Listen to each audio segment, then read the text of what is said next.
ഉറ്റ ചങ്ങാതികൾ മുയലും ആമയും. ഒരു നദിയുണ്ടായിരുന്നു. ആ നദിയിൽ ഒരു ആമയുണ്ടായിരുന്നു. നദിയുടെ കരയിൽ ഒരു മരമുണ്ടായിരുന്നു. മരത്തിന്റെ പൊത്തിൽ ഒരു മുയലുമുണ്ടായിരുന്നു. നദിയുടെ കരയിൽ ആമ വന്ന് വെയിൽ കായും. മുയലാണെങ്കിലോ നദിയുടെ കരയിലുള്ള പുല്ല് തിന്നാൻ വരും. അങ്ങനെ അവർ ദിവസവും കണ്ടുമുട്ടും. അങ്ങനെ അവർ നല്ല സുഹൃത്തുക്കളായി.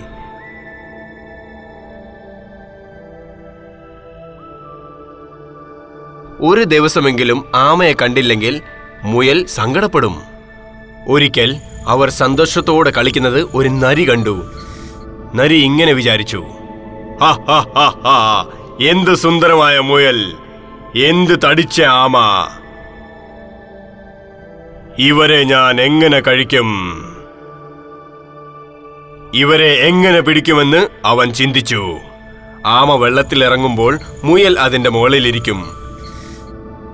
മുയൽ പൊത്തിനുള്ളിലിരുന്നാൽ ആമ വെളിയിലിരിക്കും. അവർ രണ്ടുപേരെയും ഒരുമിച്ചെങ്ങനെ പിടിക്കും എന്ന് നരി ചിന്തിച്ചു തുടങ്ങി. അവർ രണ്ടുപേരുടെയും പ്രവർത്തികൾ നരി ശ്രദ്ധിച്ചുകൊണ്ടിരുന്നു. ഒരു ദിവസം ആമയ്ക്ക് അസുഖം വന്നു. ആമ വയറുവേദന കൊണ്ട് അങ്ങോട്ടും ഇങ്ങോട്ടും നടന്നു. അയ്യോ അമ്മേ, അയ്യോ ദൈവമേ, അയ്യോ. മുയലിനെ നോക്കി കരയും. അവൻ എപ്പോഴും കരയും. മുയൽ ഇത് കണ്ട് ഇങ്ങനെ പറഞ്ഞു, കൂട്ടുകാരാ, നീ പേടിക്കണ്ട, ഞാൻ നിനക്ക് വേണ്ടി നല്ല മരുന്ന് കൊണ്ടുവരാം. നീ നിരാശപ്പെടരുത്. ദയവ് ചെയ്ത് നീ പൊത്തിനുള്ളിൽ തന്നെ ഇരിക്കണം. ഞാൻ വരും. മുയൽ മരുന്ന് വാങ്ങാൻ പോയി. ആമ വയറുവേദന കാരണം ഇപ്പോഴും അതുപോലെ തന്നെ ഓ അമ്മേ, ഓ ദൈവമേ, എന്നെ രക്ഷിക്കൂ എന്ന് കരയാൻ തുടങ്ങി. നരി ഈ അവസരത്തിന് വേണ്ടി കാത്തിരിക്കുകയായിരുന്നു.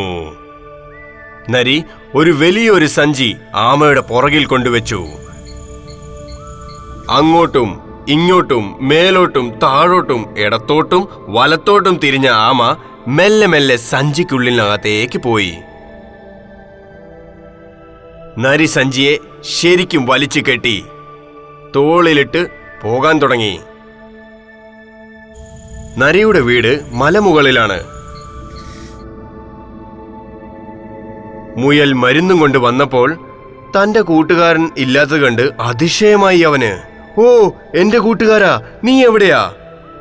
അപ്പോൾ സഞ്ചിയും തൂക്കിക്കൊണ്ട് മലമുകളിലേക്ക് പോകുന്ന നരിയെ മുയൽ കണ്ടു. സഞ്ചിയിലിരുന്ന ആമ കരയുന്ന ശബ്ദവും അവൻ കേട്ടു. അയ്യോ അമ്മേ, അയ്യോ ദൈവമേ, അയ്യോ ആരെങ്കിലും വരൂ, എന്നെ രക്ഷിക്കൂ, എന്റെ വയറ്. ഓഹോ, അങ്ങനെയാണോ? എന്റെ കൂട്ടുകാരനെ നീ പിടിച്ചോ? മുയൽ ആലോചിക്കാൻ തുടങ്ങി. സാവധാനത്തിൽ നടന്ന് അവൻ മുന്നോട്ടു പോയി. നരി പോകുന്ന വഴിയിൽ കിടന്ന് ചത്തുപോയ പോലെ അവൻ അഭിനയിച്ചു. നരിയോ നടന്നു പോകുമ്പോൾ ഇന്ന് ഞാൻ ഈ ആമയെ കഴിക്കും എന്നവൻ ചിന്തിച്ചു.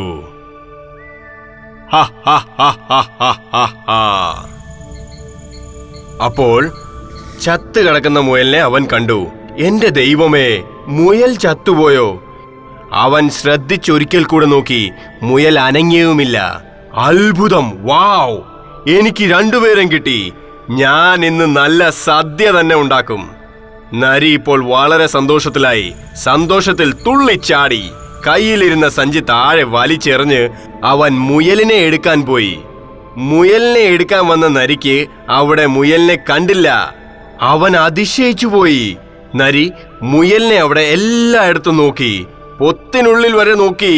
എന്നാൽ ഒരിടത്തും മുയലിനെ അവൻ കണ്ടില്ല. അയ്യോ, ആരോ മുയലിനെ മോഷ്ടിച്ചല്ലോ. ശരി, പോയത് പോട്ടെ, ഞാൻ ആമയെ തിന്നും. അപ്പോൾ നരി അവിടെ നിന്ന് ഗുഹയിലേക്ക് പോയി. അപ്പോൾ മുയൽ എന്ത് ചെയ്തു എന്നറിയാമോ? മുയൽ നരിയുടെ ഗുഹയിലേക്ക് പോയി. പതുക്കെ ഉള്ളിൽ കയറി സഞ്ചി അവൻ തുറന്നു. തന്റെ കൂട്ടുകാരനെ പുറത്തിറക്കി. അവിടെ ഒരു തേനീച്ചക്കൂട് ഉണ്ടായിരുന്നു. മുയൽ ആ തേനീച്ചക്കൂടിനെ സൂക്ഷിച്ച് സഞ്ചിയിലാക്കി.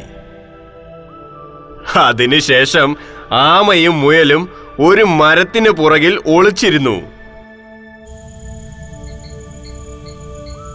നരിയോ വെറും കയ്യിൽ വീട്ടിലേക്ക് നടന്നു വരികയായിരുന്നു. ഞാൻ ആമയെ തിന്നും. ആ കൊതിയോടെ അവൻ സഞ്ചിയുടെ അടുത്തേക്ക് പോയി. അത്യാഗ്രഹത്തോടെ ആമയെ തിന്നാം എന്നവൻ വിചാരിച്ചു. സഞ്ചിക്കുള്ളിൽ അവൻ തലയിടാൻ നോക്കി. തലയിട്ടതും എന്ത് സംഭവിച്ചെന്നറിയാമോ? എല്ലാ തേനീച്ചകളും പുറത്തു വന്ന് നരിയുടെ മൂക്കിലും വായിലും വയറിലും കയ്യിലും കാലിലും എല്ലാം കുത്തി. തേനീച്ചകൾ കുത്തി കുത്തി കുത്തി നരി എന്റെ ദൈവമേ, എന്റെ ദൈവമേ എന്ന് കൂകി കൂകി വിളിക്കാൻ തുടങ്ങി.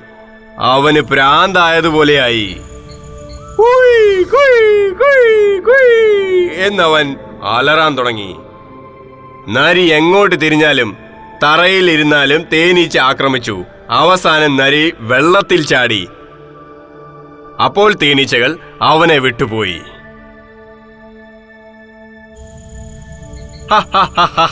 അവർ രണ്ടുപേരും ഈ കാഴ്ച കണ്ട് ചിരിച്ചുകൊണ്ടിരുന്നു. വയറു വേദനിക്കുന്നത് വരെ അവർ ചിരിച്ചുകൊണ്ടിരുന്നു. അവസാനം അവരവിടുന്ന് പോകാൻ തീരുമാനിച്ചു.